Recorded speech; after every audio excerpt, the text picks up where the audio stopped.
says I'm finally streaming to you guys live on YouTube. Zoom is having a bit of a glitch and backlog going on right now, and I'm not surprised, right? Because we're all at home and a lot of us are connecting via Zoom. So, welcome everybody. I think I see myself showing up here on YouTube.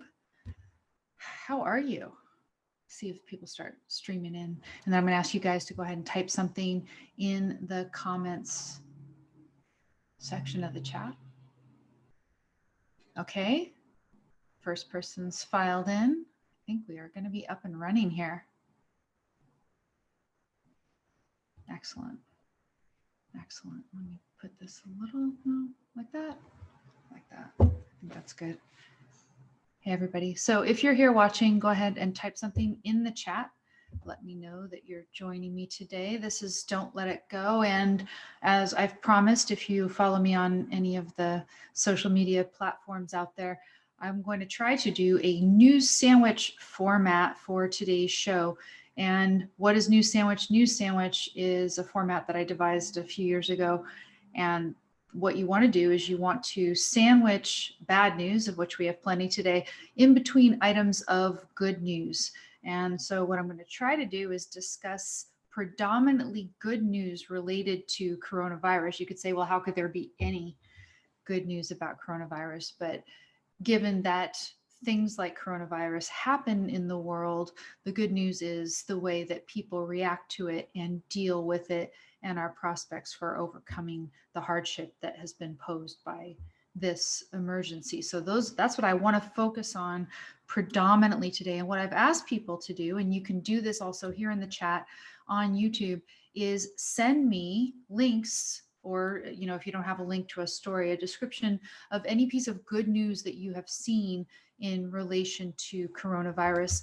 I've got a bit of it written down in my notes that I'm going to share with you, and some people have shared with me over the last little while on social media. So please go ahead and do that.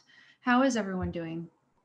If you are here and you are able to type something in the chat, go ahead and do it. I know that sometimes people watch on YouTube and they're not necessarily logged in, but the benefit of logging in is A, you get to participate in the chat, and B, you can give me likes, you can subscribe to the channel, all the things that are going to help this show succeed. So that would be great if you can go ahead and log in and participate in the various ways. So welcome, welcome, welcome. If you want, I can go ahead and start trying to dive into some pieces of good news that we have out there. I think the one that really impressed me so much is that in Seattle, they have started already clinical trials for a vaccine. And they have, I believe it's called phase 1 trials, which are the riskier type of trials, riskier for the people who are participating in it. And they have at least 4 people participating in the trial in Seattle. Phase 1 trial, Seattle, we're going to get it. Pretty sure the story comes up right away. Yeah. First person injected with coronavirus vaccine in Seattle, and they've got videos of the brave woman who did it. As far as I understand, there were 4 so far who volunteered and stepped up for this. It says the vaccine is mRNA 1273, developed by a biotech company called Moderna in combination with researchers from the National Institutes of Health. Trials being conducted at Kaiser Permanente and Washington Health Research Institute in Seattle. And phase 1 study, it says, aims to test 3 different doses of the vaccine and hopes to recruit 45 healthy adults for the initial trial. As I said, I heard about 4 so far. Participants will receive 2 shots of the vaccine 28 days apart and be monitored to evaluate both the safety and the immunogenicity of the vaccine. The later, the immunogenicity, which I can't say 12 times fast, what you're supposed to.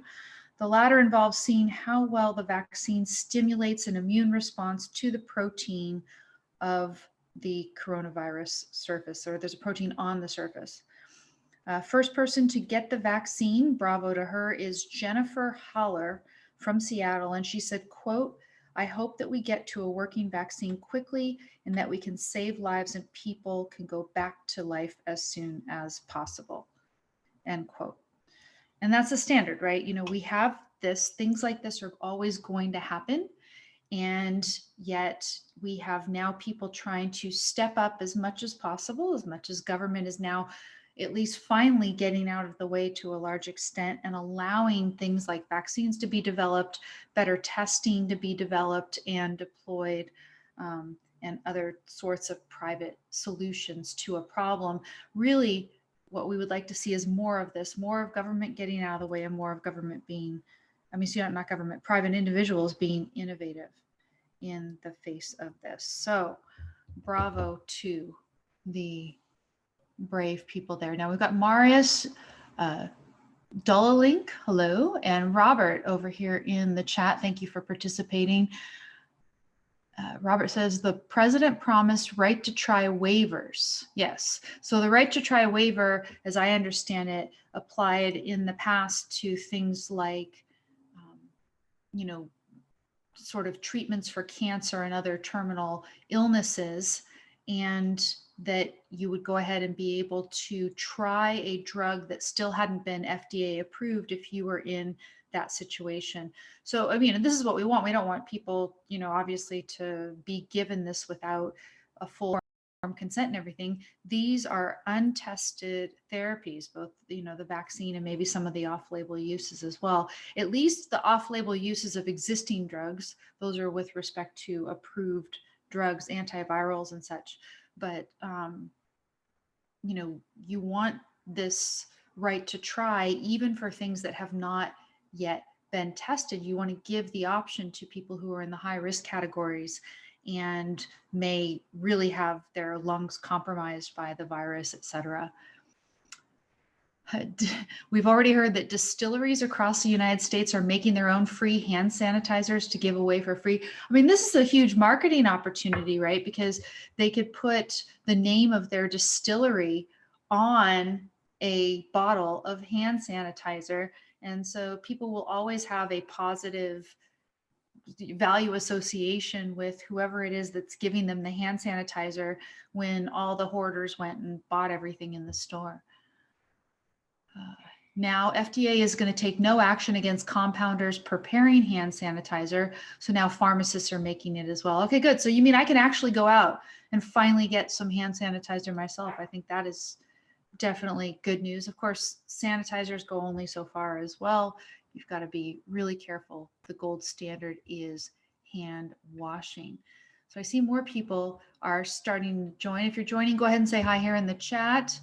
Click like, subscribe if you don't. And yeah, we are just trying to get at all of the good news today. As I understand it, they are soon going to have available more widely blood tests to show whether or not you already have the antibody on board, which is great news. And yes, and this is the thing that I think is so wonderful, is that people are starting to share more and more of the good news out there. There's been just a plethora of papers talking about various drugs that, again, are already FDA approved for other purposes being used to combat the coronavirus in people who have been infected. So one of those is apparently a Japanese flu drug that has been deemed to be clearly effective in treating coronavirus. And any of these sort of antiviral drugs, it's not surprising that they're going to have this kind of application. So article over at The Guardian. Yes, I will take your cookie. Oh no. Okay, save and close. I'm fine. Cancel. I'm okay with cookies, I'm saying, for today. So see, just for you guys, I'm gonna have all kinds of cookies on my phone. Medical authorities in China have said that a drug used in Japan to treat new strains of influenza appeared to be effective in coronavirus patients. Official at China's Science and Technology Ministry, the drug is called favipiravir. Favipiravir. You can say that 12 times fast. None of these things can be said 12 times fast. It's developed by a subsidiary of Fujifilm. It had produced encouraging outcomes in clinical trials in Wuhan and Shenzhen involving 340 patients. High degree of safety, clearly effective in treatment, they're saying. There are a bunch of other antivirals and things. There's a lot of information being spread out there about things not to take as well. So for example, I'll share the news now. Don't take an non-steroidal anti-inflammatory drug if you want to be sort of fit to combat the virus. If you need something for your fever, don't take ibuprofen, take your acetaminophen. And that is going to be fun. Oh, Grandma is over in the chat room. Grandma Rena. Hi, welcome. And Miguel, yay, excellent. He says, Miguel says, I'm a voice of reason amidst all the chaos. I feel like the limits of my ability to be constantly reasonable are being quite challenged during this time. The one who is an unequivocal voice of reason everywhere that I've seen him is Amesh Adalja, of course. I am officially on his list for interviews, but his list, I'm sure, is a mile long. And I only put it in recently. And I put the proviso, I said, please prioritize sleep and rest over coming for an interview with me, because those people who are really on the front lines, you want them to be well rested in addition. Dullling says, I've heard something about a self-administered swab test that people can send in for testing. This is the sort of thing that we really need to see more of. And you know, I'm still trying to get up to speed, and of course it's changing all the time too, but I'm trying to get up to speed on how accurate the testing can be, particularly in people who are asymptomatic. Now, it seems that if you have been exposed long enough ago to have antibodies in your blood, it wouldn't matter what, matter whether you're symptomatic or asymptomatic, there's going to be something in the blood that can talk about whether you were exposed. But if you're doing swabs, right? And from what I understand, this is something that goes into the lungs more than it really hangs out in the nose and the throat, and they're swabbing the nose and the throat. It's perhaps not surprising that the swab tests are not super accurate, that they're having to swab people multiple times in order to get accurate results. And you would think that if people are asymptomatic, that it's going to be even harder to do a test that is accurate without drawing blood, for example. And then even there, it might take a certain amount of time for antibodies to build up enough in the blood to be detectable at a detectable level. So there are challenges, real challenges. It's not just, you think about it, it's very easy in this time to kind of get upset and say, okay, and government is doing some wrong things in handling this crisis, but to say, oh well, and they're to blame for the inaccuracy of the testing. No, there's a real challenge here, and whether we're talking about the inaccuracy of the testing or the fact that hospitals are getting overwhelmed, it's not always the fault of the system. There is an actual real challenge and emergency that is going on here. And so again, my standard for the good news is, yes, government getting out of the way so that people can be free to develop the proper solutions. And then at the same time, the solutions that people are starting to come, forth with. There are, if you want to go immerse yourself, and I've seen people who are profitably immersing themselves in this, there are a lot of papers being published, again, about what sort of drug therapies using the existing drugs, maybe in off-label ways, are having good effect or not.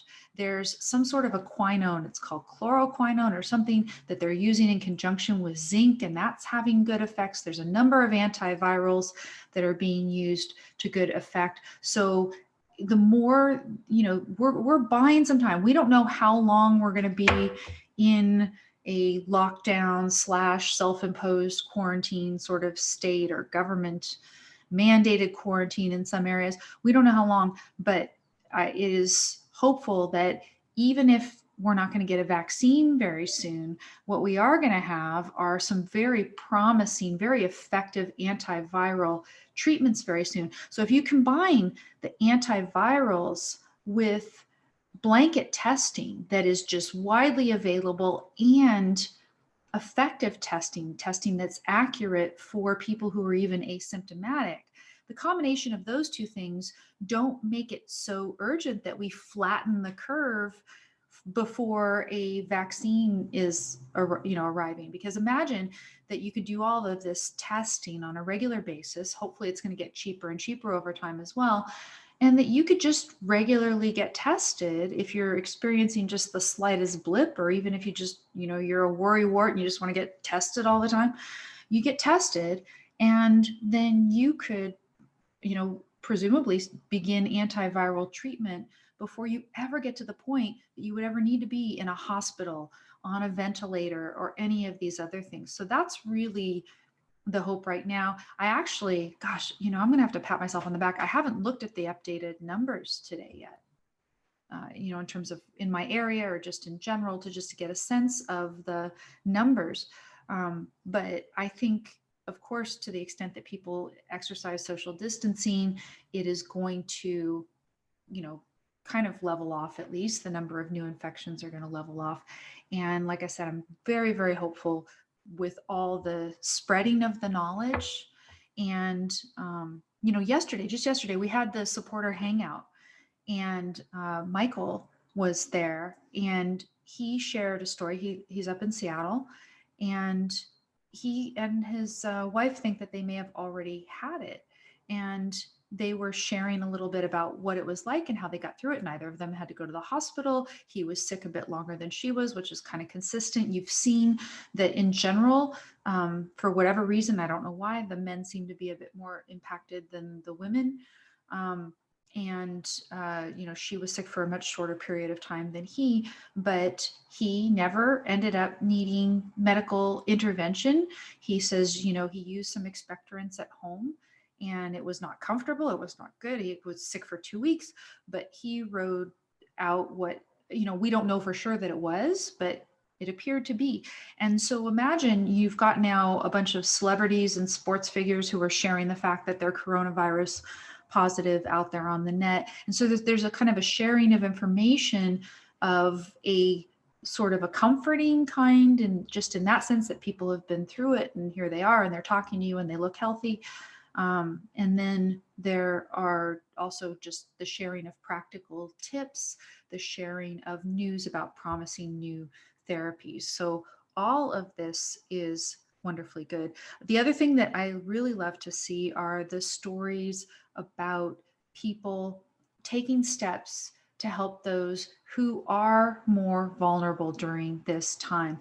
And, I'll get on a soapbox a little bit about this, because I actually saw in one of my social media feeds somebody basically saying, why would you cancel social gatherings just because somebody might get sick? After all, they're not going to die, and blah, blah, blah, blah.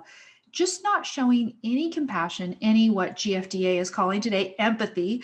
GFDA says show some effing empathy. That's their message for today. And I say yes, yes, yes.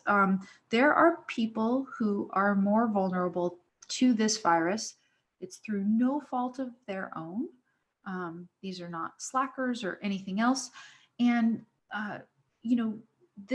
what's a human nature? Human nature is to go and actually just be helpful and generous to these people. Why would you want to needlessly put others at risk if you can go ahead and stay home a little bit and work from home, which is not the worst thing from everything that I'm hearing. I'm hearing people get benefits from working at home. What is wrong with, in an emergency, laying low for a couple weeks and doing things to help these people out? Okay, so I'm hearing some cases for Orange County, California as of the 16th. Oh, wait, so I had heard case history as of yesterday, I think, which is that there are now 396 tests. And then, but it was 96. They did 96 new tests in a day, and then they got 7 positives out of those 96, which is fairly low. Again, I don't know always the accuracy and everything else. Yeah, the self-administered swab test would be more than welcome. And those of us who, want to test all the time. We buy up a whole bunch of those tests and spend our money doing it, and, reward financially the companies that are stepping up and offering something. That would be a great thing. So, back on the idea of helping out those people who are more vulnerable to it, I see stores. I saw first on social media, people were suggesting that stores open for an hour in the morning only for people who are older or disabled or immunocompromised or something in some way. The people who actually need to just go into the store and not have people coughing on them. That's very urgent. Plus, of course, in the morning, the stores are freshly sanitized. And that has become actually a kind of a bigger issue than maybe we thought, that we want all those surfaces sanitized for people who are immunocompromised. Just give them a shot to go in there and get their stuff.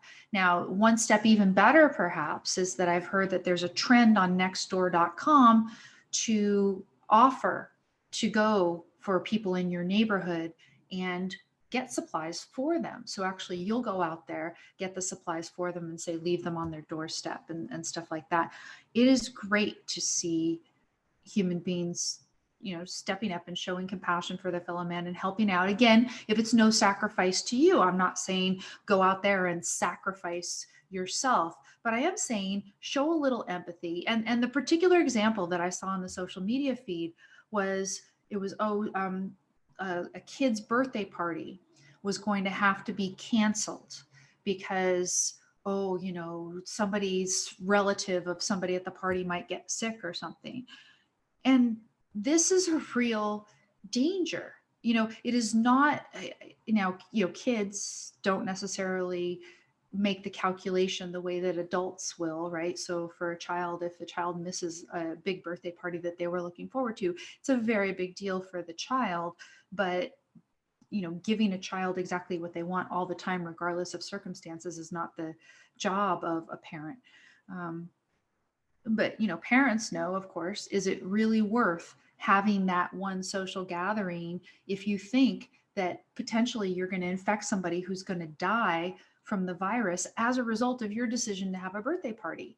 Can't you just sort of postpone the birthday party until we sort of get this thing under control and know that we've got some good, solid antiviral therapies for people at the very least? No, we don't have to put our life on hold all the way until the vaccine is available. They're still saying 12 to 18 months, notwithstanding the promising news out of Seattle. But certainly we can just sort of lay low a little bit, slow the rate of contagion, and people are working very quickly to develop these antiviral treatments. And I think it's going to be just a matter of time before we can do a lot. Can they avoid every single death that might occur because of this? No. That's asking more than the possible.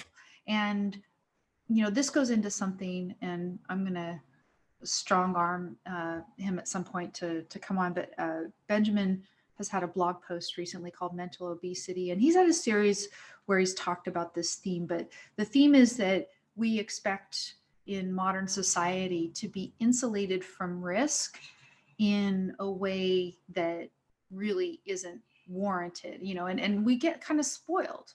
The whole toilet paper fiasco has been really funny and crazy along those lines. But people right now are thinking, what is it? You buy enough toilet paper and you're going to be protected from coronavirus. If Trump sends out a check to everybody, you're going to be protected from coronavirus. No, there's certain things in the world that can still harm human beings, regardless of putting forth our best effort that's possible under the circumstances. What we want to cheer is we want to cheer human beings putting out forth their best effort possible under the circumstances, and just cheer and marvel at the human ingenuity in some of the cases that we've seen as well. People able to isolate the particular antibody that we need to go ahead and get tested, or the antibody that we need to use to develop a vaccine and everything else.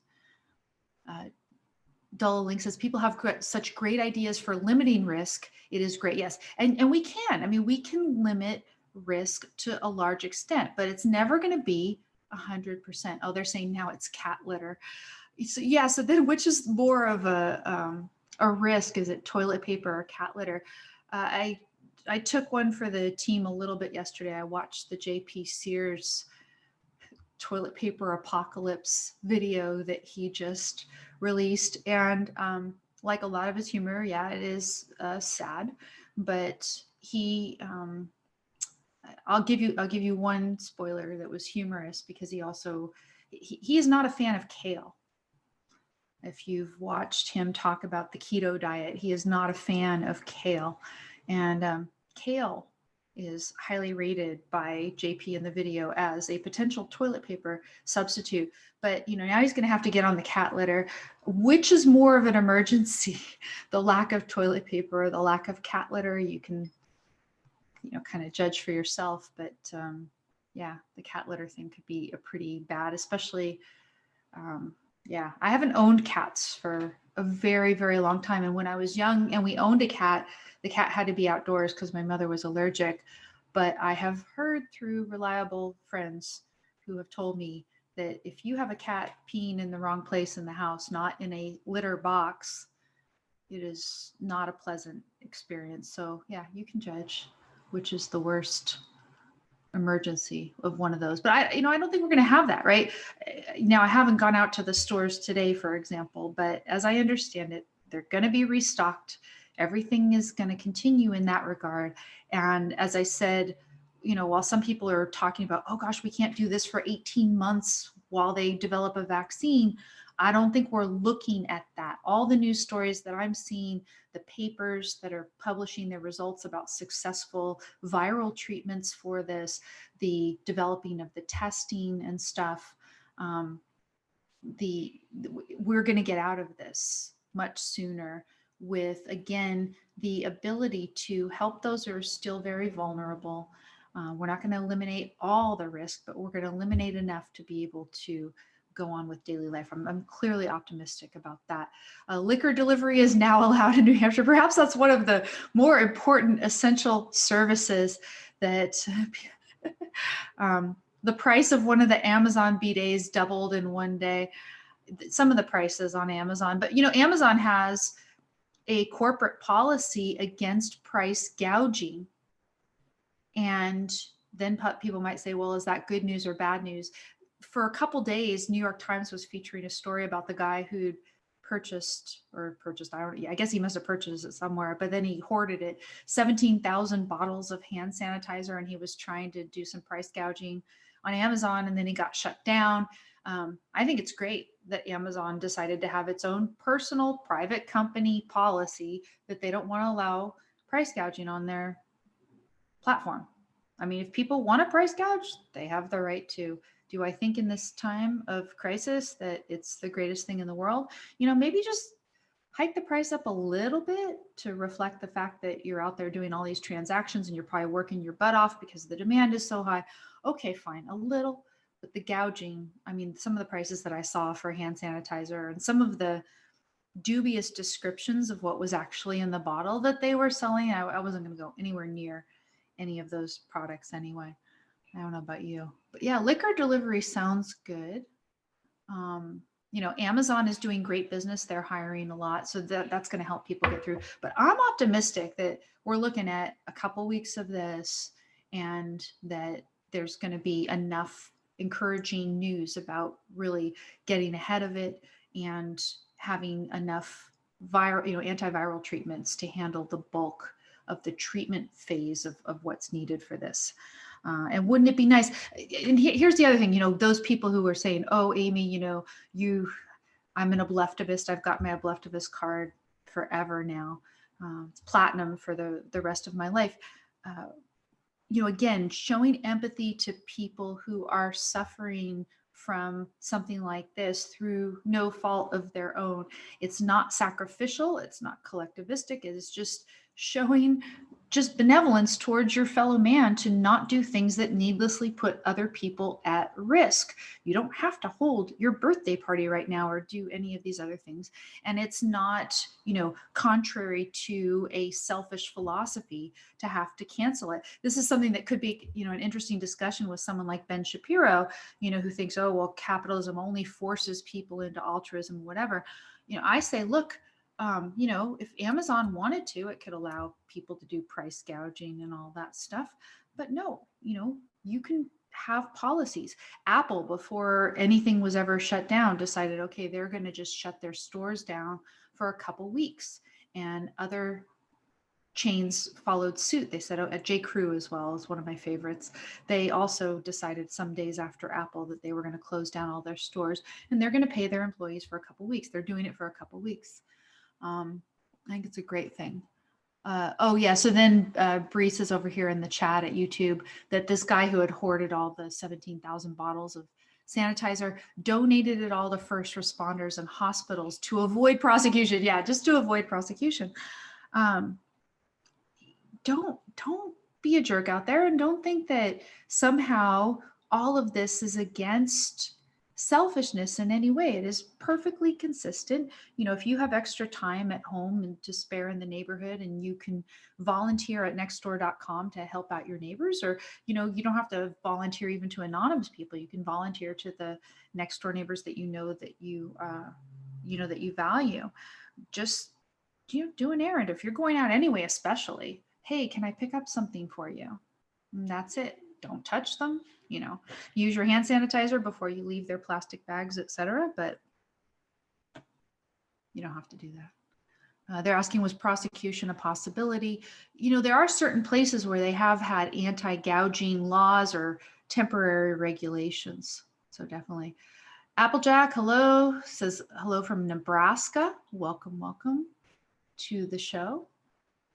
Yeah, thank you for joining me here. So what else do we have in the realm of good news? Like I said, I've heard about Nextdoor. I've heard about the stores giving a special hour. I've heard about promising therapies in antivirals. I've heard about promising blood tests that we're going to have soon.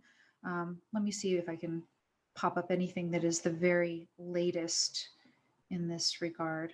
I think it's in Italy that they actually have a promising blood test. Yeah, Italian company has introduced reliable blood test providing results within 15 minutes. So we are getting there. We are getting there. Again, how long do you have to have been exposed for the antibodies that they're testing for to show up in your blood? That is another question. But I am optimistic that between the developments in the testing and the antivirals, that we're going to see a lot of the risk being mitigated soon, that we're going to see travel bans and various things lifted, and moreover, we're just going to see a lot less suffering and death. And then hopefully the markets will recover. We know that the markets have been bad. So that's the good news. Good news is people stepping up to be volunteers in the trials for a vaccine. And notwithstanding that, we have a lot of progress on the testing and the antiviral fronts. It's looking quite good. And so then we do have to dive a little bit into the bad news. We know that stocks have still been tanking. There is quite a death toll globally around the world. And then also it's been creeping up some in the United States. We have now various power grabs by politicians. You know, again, I don't want to discount the fact that this is a real emergency, but is it really going to help everyone if Trump sends a check to everyone or nearly everyone? As far as I know, if you send $1,000, for example, to every single person in the United States, all it's going to do is cause inflation in the United States. Maybe you get your check earlier than your neighbor and you cash it earlier than your neighbor, and you run down and you buy like 5 years worth of toilet paper faster than your neighbor or something, and you get the cheaper price, but pretty much all the prices are going to start going up in that case. There have been stories of younger people who have not taken the empathetic approach and have decided that, notwithstanding all the warnings about social distancing, that because they personally have very little risk of being harmed by coronavirus, they're just going to go out and have their parties. I saw pictures of people doing their spring break in Texas as if nothing was going on, some kids. And to me, this does not show the best spirit in people at all. It shows a tremendous lack of empathy. And what is the reason for that? I mean, do you think that there's a reason that applies to this generation of kids in terms of lack of empathy that is different from prior generations of kids? Could we say that it's part of the online culture, that somehow they aren't having as much person-to-person interaction, and so therefore that's making them less empathetic? Why? Now, Dullah Link in the chat room, in terms of the government power grab, says, it seems people and companies were quarantining, limiting events with crowds without government. Then government saw people that they may realize that the government isn't needed, and they started mandating shutdowns. Yeah, I mean, that could be part of it. They wanted to show that they're very necessary. I think it's just also government's desire to appear that they're doing something as well. Somehow the idea that they need to be doing this, it's ridiculous. On the other hand too, I mean, this is a real emergency, and unfortunately we are in a situation in which people have become dependent on government for certain types of protection. So it can't be the case that suddenly, right now, instantaneously, we're just going to rely on private sector to pick up everything that government has ever done before. At the same time, you can't say, okay, well, we want government to institute further controls and further clampdowns that aren't justified. People were talking about the Patriot Act after 9/11, for example, and they're saying, well, what's going to happen in this crisis? What is government going to use this crisis as an excuse for? As I said, I'm optimistic because of the developments that we're seeing along the lines of testing and antiviral, that the magnitude of the emergency is going to lessen thanks to human ingenuity, and that government is not going to have the pretext for massive sorts of controls or new things like a Patriot Act that's going to apply for decades after the actual emergency that inspired it. Grandma says, my employer was very supportive when I self-isolated a week ago today. I'm not sick, just old with extra risk and a very public job. Yes, that is exactly the sort of thing that should be going on. And I actually have heard of other employers too who were ahead of the curve and said, no, any non-essential travel, or actually all company related travel, because the company itself wouldn't have been deemed an essential business, that they weren't going to have their employees travel at all, not even by car, as of last week, for example. Miguel says, as a millennial, he says, I think part of the reason that people my age are partying has more to do with defying authority and the atmosphere of fear in society right now, and less to do with limited empathy. Yeah, now, so I compare this when I was at UCLA many years ago, we had the Rodney King riots in Los Angeles. And they, for a couple nights, had instituted a curfew, but it seemed that they had the curfew sort of a bit longer than it was actually necessary to stay in. And, you want to stay in and be safe. Even if you're a kid, maybe if you're got a little bit of sense to you, you appreciate that you don't want to just go out and risk your life to party on a Friday night or something. But it turned out that they had extended it probably longer than necessary. And so a friend and I, we actually snuck out during the curfew and went to a bar. And, all you did walked from home to the bar, and then later walked to the bar and back. It's not that you're just going to go walk the streets and stuff, but we took that risk. Now, if you had told me at the time that it was not, just a personal risk to you, that there might be some people out there and they're going to hurt you, but at the same time, by going out there, you are posing a risk to other people. I think even at that time, I would have, was I smart about myself? That, we could say maybe not. There were National Guard tanks on the corner that we walked past, right? But it was me. I was putting myself at risk. Was it wise? We could, debate. But I wasn't putting other people at risk that I knew of or thought of at all. I didn't think there was even really risk to myself. So is it the same? Is it comparable? I don't know. Defying authorities. Now, as I understand, there is a culture of defying authority that exists in Italy.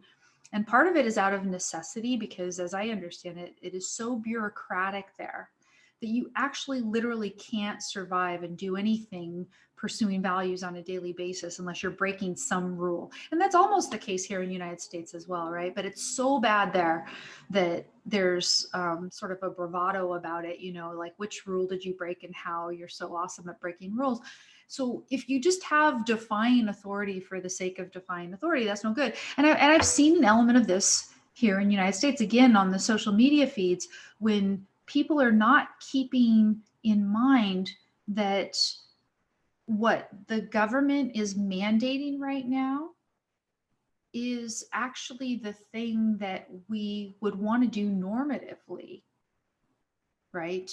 Now, maybe not in all cases, and I'm open to debate about to what extent it needs to be done, but there is a lot of social distancing and sort of self-quarantining and self-isolation that needs to be done right now.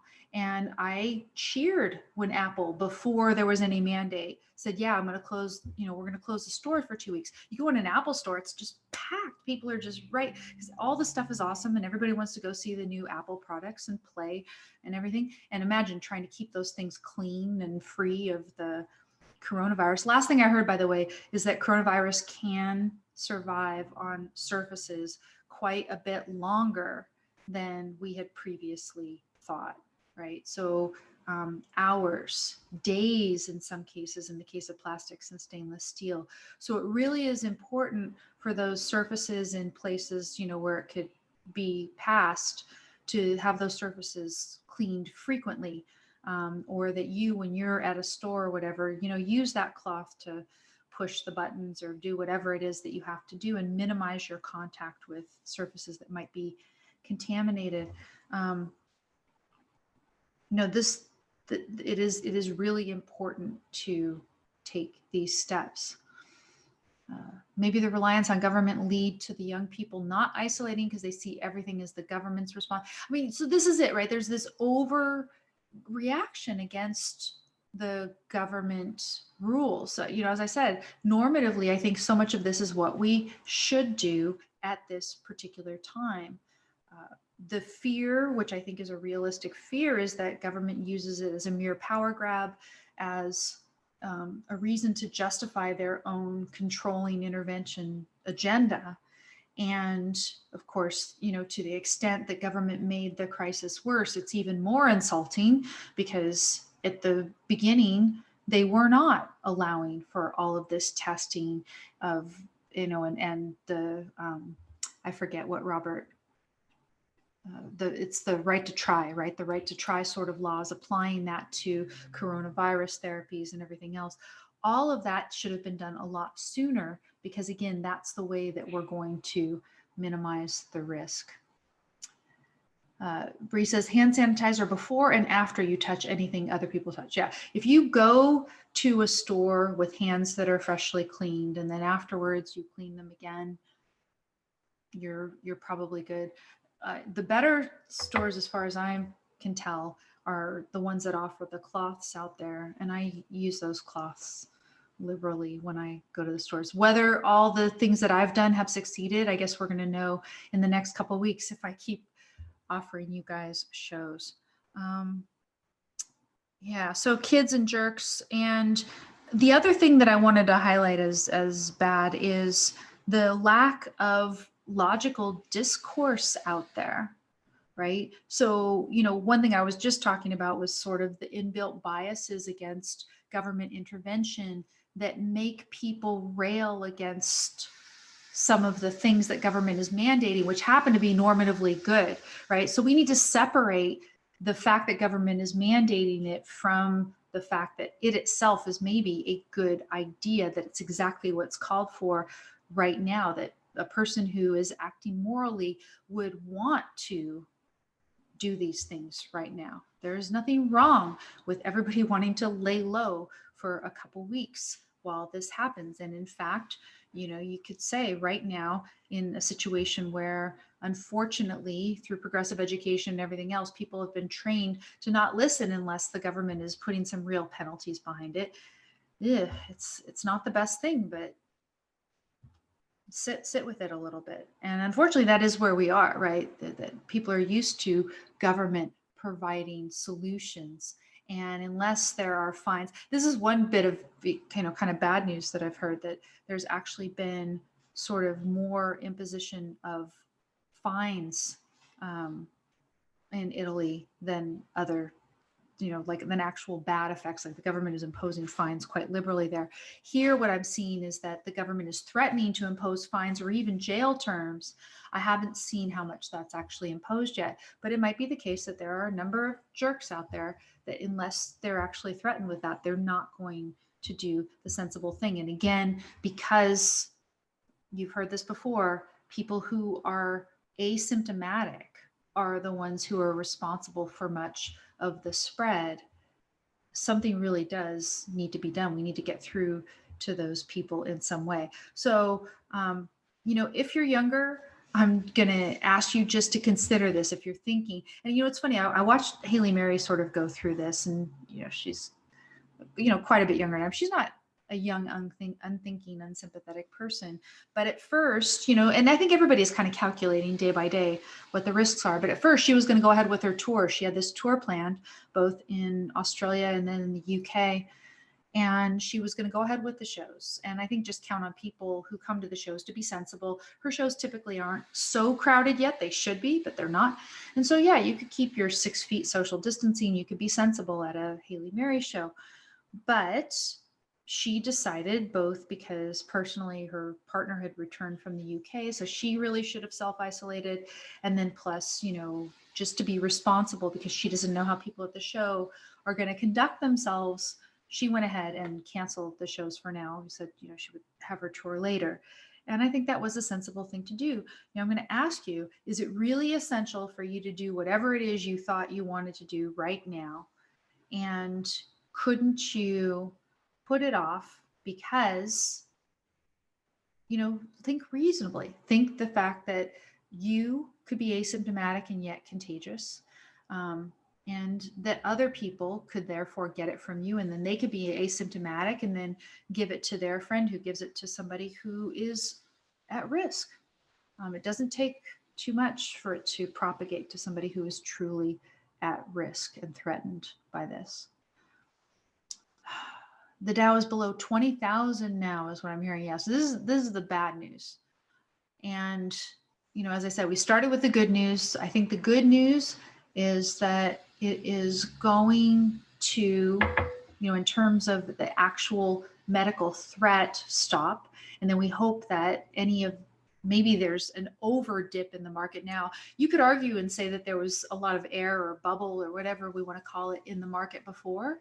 And so that some of the drop has been fine because, Trump has been propping up the economy to make himself look so good during this presidency. So you get some of that out, that's okay. Now it's looking like it might be dropping to an extent that the government and everybody else has ensued this panic. There's one story actually that I saw that the Russians are actually trying to sow panic on social media in Western countries. They want us all to be panicked and ready to, I guess, submit to some sort of totalitarian control like they have. We want these people to submit. And maybe the signs in the stock market is that some people are really in somewhat of a panic. I am hoping that if they keep their heads about them, that they will look at the things that I talked about in the first segment, that they will look at the developments in testing, they will look at the development of the antivirals and see, for me, next time I get worried, I'm going to have to make myself watch the show again and remind myself of the good news that's coming. And I think it's going to keep coming in respect to the actual threat that is posed by this. Some of what we're seeing could be more evidence of the fact that the market being dependent as it is on government so much, government intervention, that a lot of the numbers in the market are so sensitive to every government announcement about what they're going to do. That's not a good thing. Maybe people are going to learn a little bit of a lesson from this crisis. That's maybe a real pie in the sky hopeful thing. I'd love to ask Keith Weiner about that. But, maybe it's one of the lessons that people will learn. Caesar says, that's why I'm partying because the market is going down. At the bottom, maybe there's a buying opportunity. Who knows what's going to happen with that? But let's hope it rallies again once the news gets a little better. As I understand it, the increases in case counts in places like China is very little. And then I think in Italy, even the number of new cases has started to level off and decrease. And I think they're doing more testing too. So the hope is they're ahead of the curve. I think in Italy, the kind of wild card that we still don't know is to what extent the people migrating from the north to the south before there was a lockdown will have an effect on the spread in the south, and will it overtax the resources in the south. The bit of bad news that I want to focus on a little bit is some of the lack of logic, people abandoning their logic. So again, they've really ridden their biases against government intervention to the extent of dismissing common sense good measures that happen to be mandated by government right now. So there's that. I've seen some racist comments, of course, but also defense of racist comments. So there was the journalist who said that she was, to her face, told by some White House official, they were calling it the Kung flu. Like, oh, ha, ha, ha, very clever. I mean, to me, I blame, to some extent, elements of the Chinese culture, and of course, also the actions of the Chinese government in hiding this and not dealing with it properly at the beginning, for the fact that all of us have had this disruption right now. Okay, so Josh in the chat room is going to argue with me a little bit about this, which is cool. He says, wouldn't it make sense that the people at risk take action since there is less of them and it is in their own personal interest as opposed to requiring everyone to shut down? So here's the thing. Okay, first of all, requiring everybody to shut down is one thing. So should government be requiring everyone to shut down? And I make a contextual judgment that right now, given the fact that we are in a situation where everyone is so dependent on government, that if you didn't have some sort of a government mandate with a penalty behind it, then people wouldn't do the right thing to enough extent. And so we need to phase out government involvement in any of this stuff. Now, then the question is normatively, should everyone want to lay low, right? Should everyone want to lay low for a couple weeks just to avoid death and destruction out there? And I would say, yeah,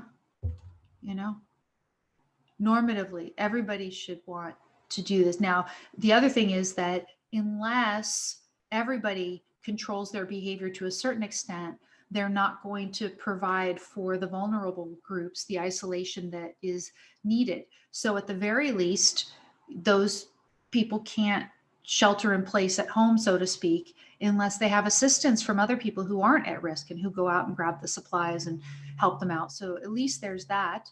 But at the same time, because the spread is among the asymptomatic, and they're developing the antiviral therapies and everything else, you could have people pull back at least.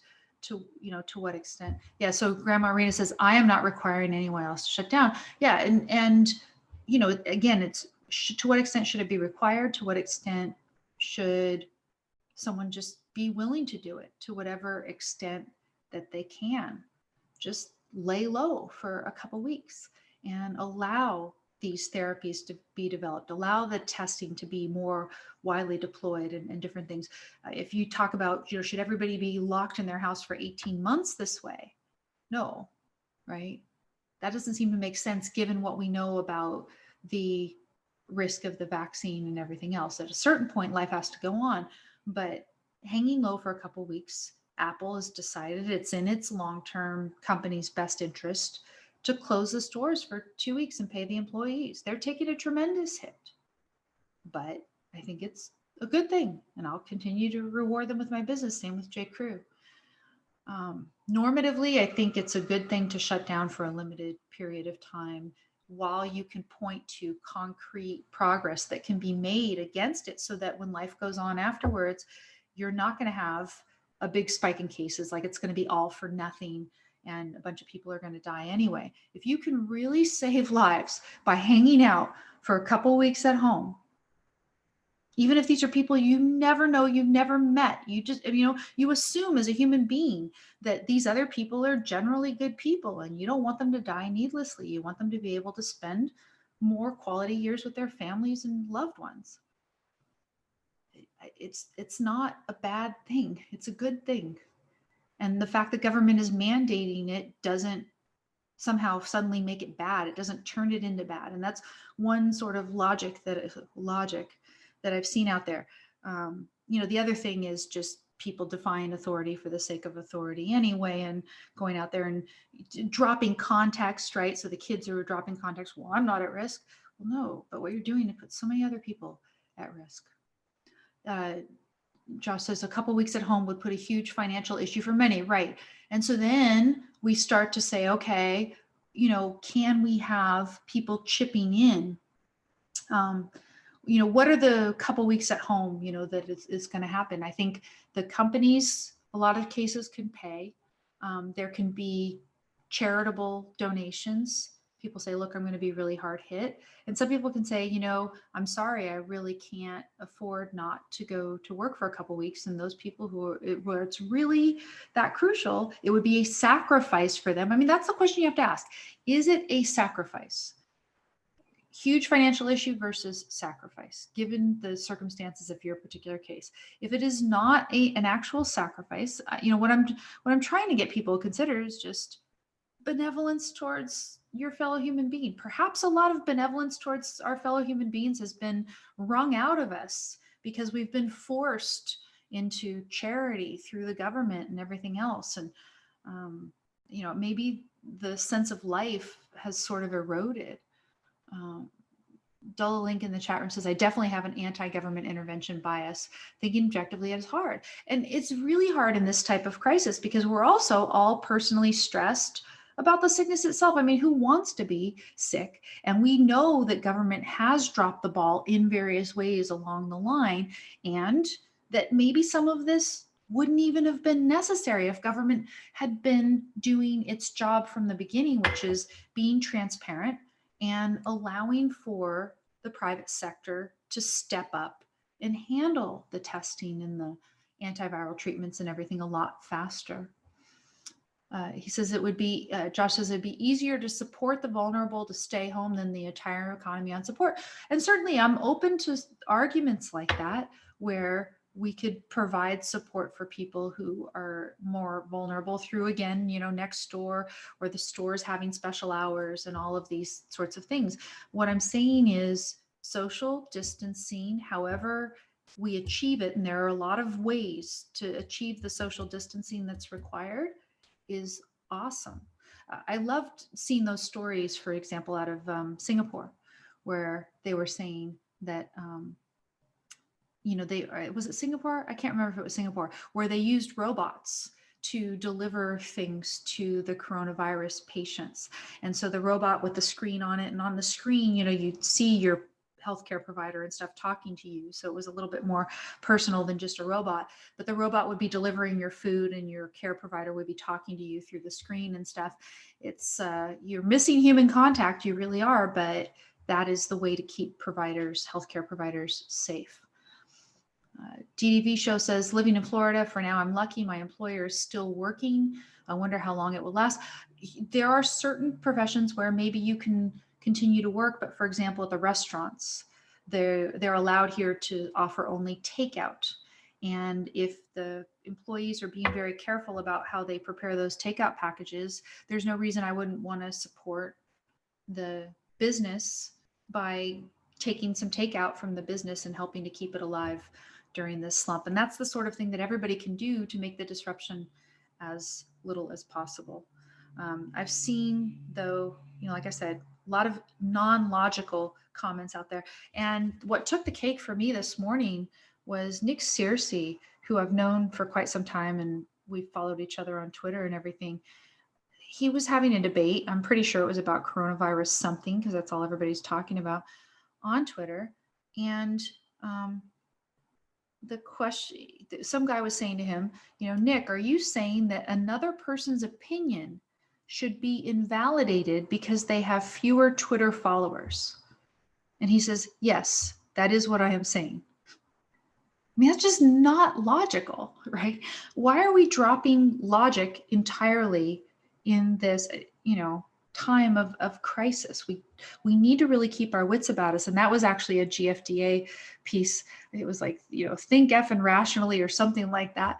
And yeah, keep your heads about you. Keep your heads about you. Don't lose logic, besides the fact that there is a toll that something like this is naturally going to take. There is perhaps an exaggerated reaction in the stock market. Why? Because of government mismanagement, both of markets in general, and then of this crisis in particular. We are having, there is a risk, a substantial risk of power grabs. There is this bad news, but, to switch it back over to the good news before I have to close the show for the day. I don't want to leave you on bad news. I want to leave you on good news. Let's think of some of the potential long-term effects. We might learn various things, right? So we might learn about how inept government is to deal with actual human problems because of this crisis. That government is bad as a regulator of markets because it makes markets propped up in this weird way that makes them vulnerable to huge swings that are larger than justified in a crisis like this. We might finally learn that the Russians are up to no good and they're going to continue to try to sow panic. Mark Zuckerberg might learn that he should lay his hands off of the community standards a little bit, because recently there's been stories about, just kind of blocking as violating community standards, stories that are very innocuous about, for instance, Japan developing a certain type of testing kit. I shared a story about Japan developing a coronavirus test kit, and again, quick results and everything. And I was saying, well, wouldn't it be great if this was available on Amazon? And they said, this violates our community standards. No, if you have, it's at your community standards, it shouldn't. We need more open information. We don't need, good information being blocked out there. Maybe we need to learn that there are better and worse ways to spread information. Telecommuting, people are telecommuting. And just yesterday from one of the supporters, I got a story about the telecommuting is a benefit to him because now he is able to meet the needs of a client for whom he had wanted to offer more remote sort of service. He's doing it remotely, and now the client is able to see, hey, look, I can get the value that I need even working remotely. Think of all the things that have been made available online. A number of museums are offering virtual tours online that hadn't before. There are people who are broadcasting concert and other cultural events online that hadn't before. I remember we were going to see some of that. You could watch a Broadway play online if you weren't on, at Broadway, able to go to New York. Let's see more of those sorts of opportunities. We have people being able to connect with each other online and who are actually doing it more. I have a friend on Facebook who lives overseas and says, hey, I'm going to have virtual meetups with some of my friends now. Maybe he thought about it before, but this is making him actually do it. And then he's going to start a habit of this. Telemedicine, says Josh, is required to be covered by insurance in New Hampshire. I had one question earlier, and it was something about what is going to be the cost for testing for coronavirus. And then I understand that Trump, and one of his many mandates that he's throwing out there, I think Trump's mandates are probably panicking the market because they have no idea what he's going to do next, right? One of his many mandates was that the insurance companies have to cover coronavirus treatments and testing and everything else. Miguel says, I hope you're right about people becoming more averse to government intervention. um, I hope that's true as well. You know, we have no guarantee of it, but we are providing more data for people to look at. And so someone like a Keith Weiner could go out and explain what I suspect, which is that the reason we're seeing such huge drops, perhaps beyond the risk that is being reflected, is one of two things. The market itself is artificial. The numbers in the market are artificial, that they're not propped up based on real value. And then second, the government flailing around at so-called solutions to the problem in a way that seems erratic and nonsensical is probably panicking the markets. And that's with good reason, right? I mean, there's reason to fear government intervention in the economy. There's reason to fear Trump deciding to send everybody checks as if that's going to solve the issue. We need to be sensible about it. We need to, do something that's going to mitigate the risk. It's a good thing to do it, but government coming in is almost always going to be a blunt instrument. It's going to do more and worse than could be crafted in the private sector. And yes, we have to do some of it now, maybe because people are in the, kind of habit of depending on government to solve the problem. So some of it, but surely what they're doing is too little in the beginning to actually solve the problem. And then they're sowing panic and doing all kinds of crazy things late that are making it worse. Mary says, I live in a retirement tourist town, lots of us at risk. We are pretty much shut down. All restaurants are takeout now, confining myself due to symptoms. Businesses will die here. Well, one way that businesses don't need to die is if we go ahead and support the restaurants with takeout. And if we say, look, it's going to be for a limited time, and let people plan on it too. I think the open-endedness of some of these mandates is concerning for people with good reason, that, you need to put some sort of a limit on it so that people can plan.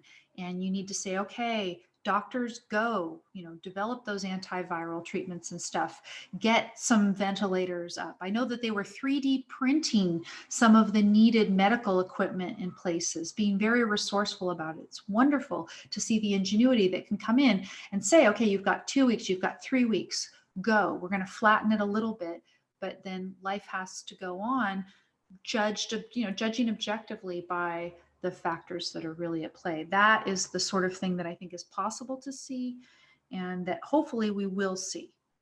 Even Trump at a certain point is going to have to admit that if he was bragging about the economy, the stock market price and everything being so good, that's what he's hanging his reelection hopes on, that at the same time, when it is tanking, he's got to get some good constructive feedback about what he's doing and what he's not doing to make that better.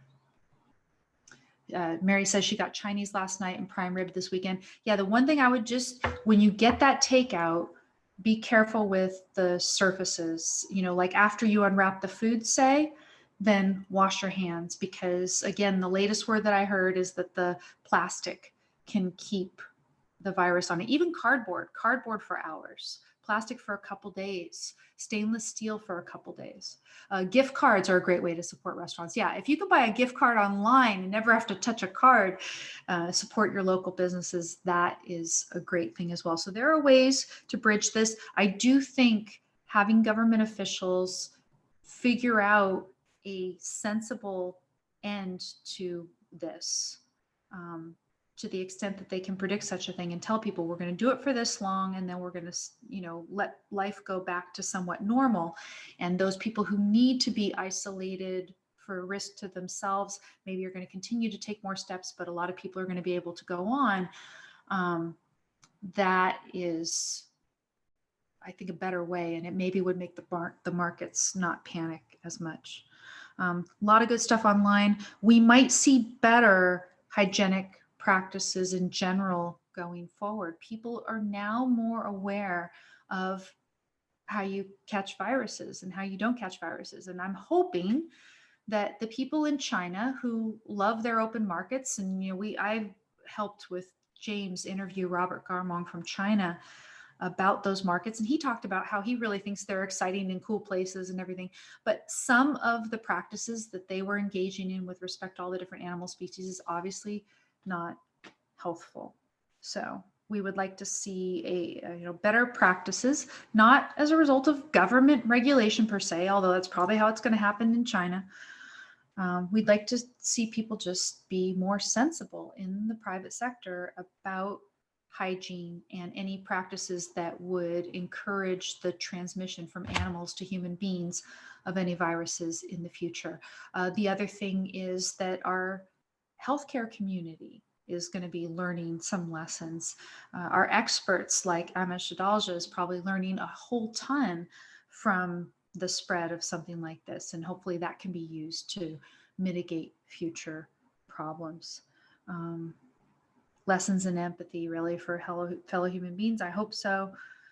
For me, I'm going to try to make some lemonade out of the lemons, and I am going to. Some people maybe have seen me announce this on social media. This morning, when I saw Nick Searcy and his tweet, I said, "Okay, that's it. I'm going to do it soon." I was already talking about it yesterday. This morning, I said, "Okay, I got to do it." I'm going to do an intro logic course, which is something that you can do online. And I'm actually going to try to start it next week. So follow me, probably, Facebook, follow my blog at don'tletitgo.com if you don't want to miss out on the opportunity to do this. Those of you who are supporters are going to get a hefty discount on the course, but I'm going to just jump in and offer a course on intro logic, because from what I've seen, people dropping context and not being in favor of actually doing the right and ethical thing, people making racist comments versus, for example, blaming the Chinese government or certain elements of Chinese culture for the problem. You're going to make racist comments. No, this is no good. People are going to defend racist comments. Why? Because it comes from the Trump administration. You defend anything that Trump does. And just being sheerly illogical because maybe you're worried and it's reflected in that. That was my suspicion, actually, when the Trump White House is throwing out these racist slurs. To the extent that they're doing that, I'm wondering if it's because they realize they dropped the ball in the beginning on this crisis. Yeah, try to separate our panic and our worry from logical thinking as much as possible. And so that's one of the goals. So I'm going to dive in and do that. I hope that all of you are doing the same. So Bree says the open live markets were already illegal in China, just not enforced. Okay, so maybe they're going to be enforced a little bit, but what would be better is if the people said, okay, well, if I'm going to have my live market, I'm going to follow XYZ practices that would make it safe. Ordered and paid for food by phone. Yes, of course, order and pay for the food by phone. But I'm saying, like, even when you pick it up, just be careful with your plastic on the outside. Sometimes you're going to have at the fast food places in particular, kids, young people working there. And unfortunately, again, I'm pleading with you guys, everybody wash your hands, including young people who personally are not at risk. Why? Because maybe you're working at one of these restaurants and you're going to hand to-go food to somebody who is at risk. These are things that we all need to do and think about. But I think we're going to see more of this, more conscientiousness out of people. And that is one of my hopes. The telecommuting would be a big boon for a lot of people. I'm in California, and pretty much anywhere in the state, southern, northern, whatever, we have horrific traffic. It's all true around New York City. I hear the DC area is ridiculous. A lot of metro areas all around the country. People waste so much of their lives and energy in traffic, and maybe we will see less of that. We will see more people telecommuting and just hanging out at home more, which is what I'm about to go do. Just hang out, pursue a few values, cook some food at home. I think I'll have ribeye. Hopefully you guys have something good planned for the rest of your day as well. Play some chess, play some more chess, study a little bit, probably study up some logic to teach you guys next week. That's my goal. Dual link. I'm going to read a couple more comments and then I'm going to get out of here for the day, everybody. It says, if Trump had been cutting regulations to the extent he promised Do you think we could have avoided the problems with the test from the CDC and the FDA? What I do know is that for a long time, the testing criterion seemed to be too rigid. And we early on got the story. There was the girl in New York City who said, I had traveled, I had travel relevant history, and I had symptoms. And because I wasn't so sick, they wouldn't even give me a test. Oh, good news from Gail. She says her turkey was delicious. She was able to get a full turkey as a deal. Gail, I was questioning yesterday in my mind, whether getting the turkey was such a blessing after all, because it's so much work to make a turkey, but good for you. You made your turkey and it was delicious. It came out good. Yeah, I'm going to go have a ribeye. So why? Because I couldn't find enough ground beef. I bought all stocked up on ribeye, which is all I could get. So now I have to eat ribeye for lunch. I'm going to, yeah, please become a supporter of the show so you can reimburse me for the ribeye I had to buy, because as a carnivore-ish person, I couldn't buy my ground beef anymore. No. Be a supporter anyway. Be a supporter because of the value. Traffic in LA is a lot better. Yeah, it's a lot better right now. And, it's not going to go back to, it's not going to stay like this. I think that a lot of people really could telecommute more than they do. But we'll see what happens. I think going forward, people will do more of that because this technology is here. Okay, Robert says hooray. And yeah, Robert's got a show too. You could check out Robert Nacer. He's 5 minutes, which isn't really 5 minutes, just like my show was supposed to be an hour, and now it's an hour and 20. We talkers, we like to talk. So I'm going to let you go, everybody. And I wish you the very best. I plan to be here with James on Friday, same time. Again, that's 2 p.m. Eastern, with none of the above. So I look forward to speaking to you then. Again, go to the blog, don'tletitgo.com, subscribe and like here. Just stay tuned because we're going to have logic class. Okay? Take care.